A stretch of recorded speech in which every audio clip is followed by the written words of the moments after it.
Dans certains secteurs, comme celui des brasseries, le bruit constitue une nuisance importante.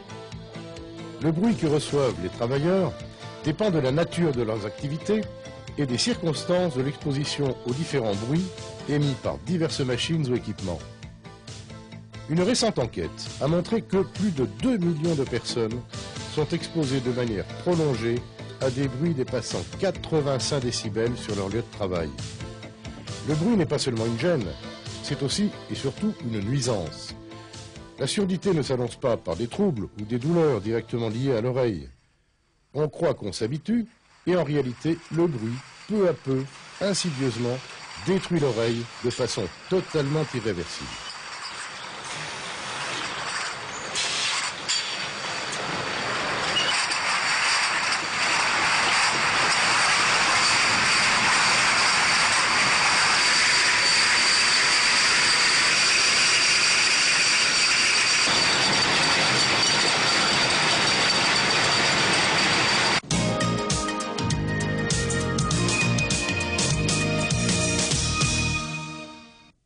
Le bruit est un mélange de sons, de fréquences et de niveaux sonores différents que l'on mesure en décibels.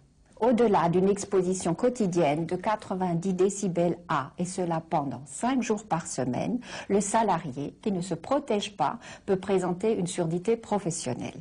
90 décibels correspond au bruit que fait un mixeur ou un moulin à café à la maison. Le bruit, quand on vient ici, on va dire on le remarque pas, mais c'est omniprésent, quoi. Bon, c'est fatigant, c'est un peu gênant. Et en plus, à la longue, on devient nerveux. Et puis, ça nous met dans des mauvaises conditions de travail également. Hein.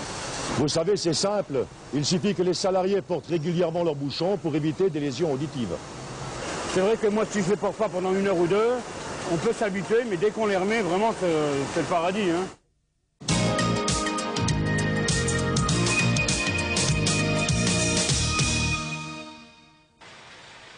Il y a 3 aspects dans le bruit. D'abord, il est émis par une source. Ensuite, il se propage dans un local, soit directement, soit par réflexion ou encore par vibration. Et enfin, il est reçu par les oreilles du salarié exposé. Toute entreprise confrontée au risque bruit doit mettre en œuvre diverses dispositions visant la protection des salariés. Cela consiste tout d'abord à évaluer le niveau d'exposition sonore quotidien des salariés en effectuant des mesures de bruit à leur poste de travail. Ensuite, on va mettre en œuvre des mesures correctives afin de réduire le bruit au niveau sonore le plus bas raisonnablement possible. Pour cela, on peut encoffrer des machines, placer des écrans acoustiques, réaliser un traitement acoustique du local. En complément, on fournira des protections individuelles au personnel. Chez nous, le salarié a le choix de sa protection auditive.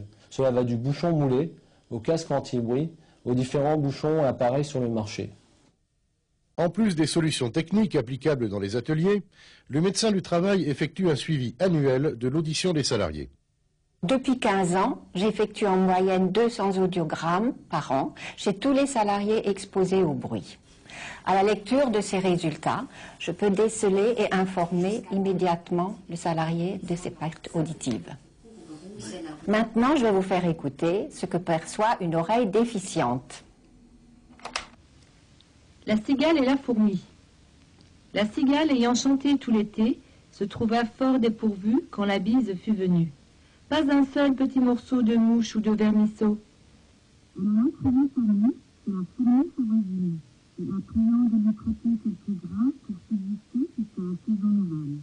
Dès que je suis informé d'un problème auditif, avec le CHSCT et le médecin du travail, nous mettons en place l'ensemble des mesures appropriées.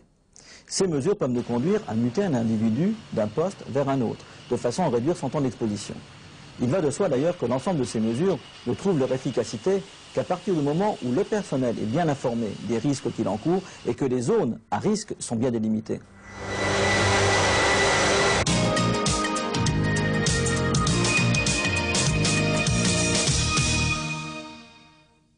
En 15 ans, nous avons eu à déplorer une surdité professionnelle, reconnue à un taux de 45% et qui a coûté 1,2 million de francs à l'entreprise.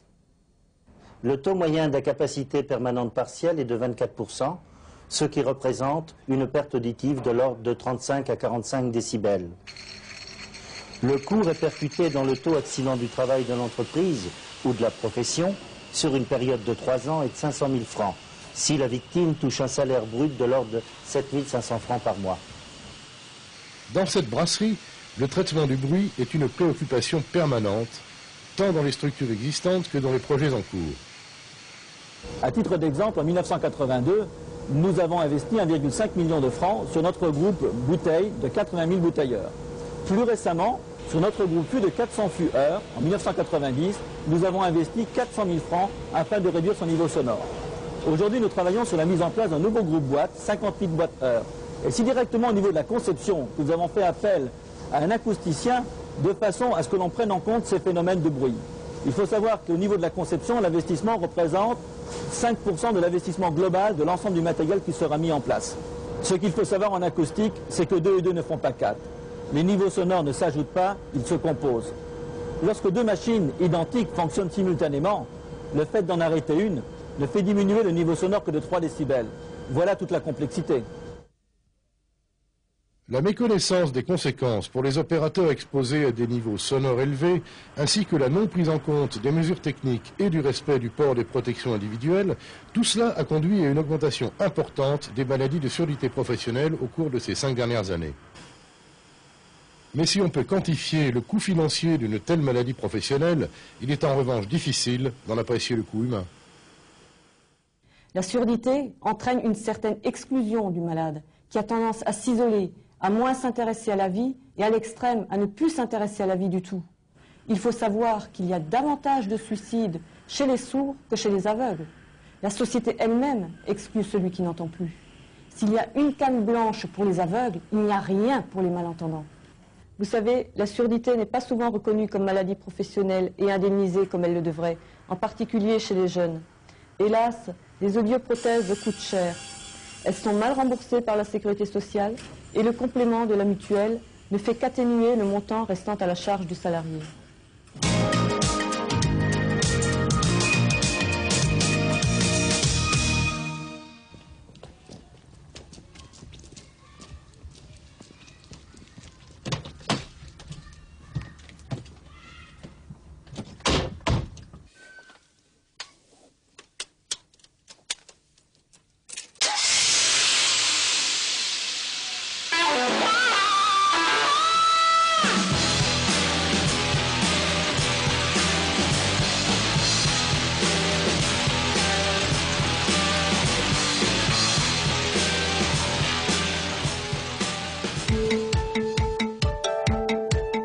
Des affiches, des films, des publications et d'autres ressources documentaires sont à votre disposition.